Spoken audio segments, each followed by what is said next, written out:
Another rash of burglaries in the San Fernando Valley, this time rattling a Studio City neighborhood. Yeah, our Zach Boetto is reporting one suspect even went through a doggy door to break into a home. Two burglaries in the same neighborhood within the last week. Now neighbors are banding together to get ahead of these break-ins. The neighborhood streets of Colfax Meadows are normally calm and quiet, but recently people who live here say these streets have become a target for criminals. I thought we were turning the corner, but then we had those two in the last week. Matt T. says last week's two break-ins have neighbors on edge. Neighbors who have now started a WhatsApp group chat with 348 members in hopes of catching the criminals before they attack. Matt says this photo was shared in the neighborhood group chat. It shows a black Mercedes which neighbors believe burglars used during a recent break-in.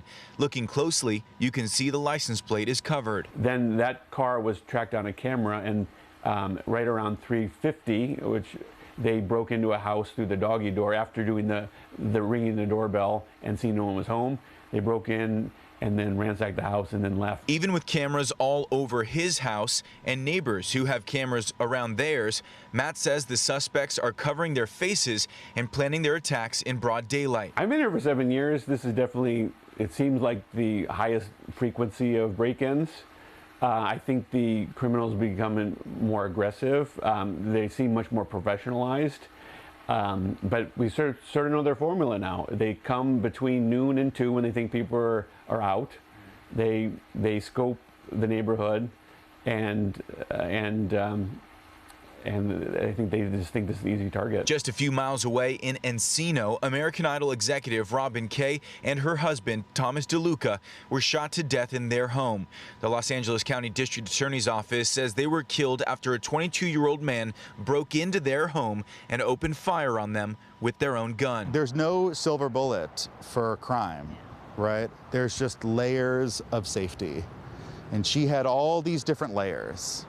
And even she wasn't safe. The message is clear, right? People here want change. Matt says the break-ins in his Studio City neighborhood have yet to result in anyone getting physically hurt, and he and his neighbors hope to put a stop to the burglaries before they go any further. You're defending your home. I mean, these are break-ins. Luckily, they tend to not be that violent, but to have someone in your house is terrifying. LA City Council member Adrian Nazarian, who represents this area, sending us this statement this afternoon saying, quote, "I have a word of warning for any burglars or potential burglars out there. You might think you're going to get away with it, but you're not. You're going to get caught. There are eyes everywhere." End quote. From Studio City tonight, I'm Zach Boetto, KCAL News.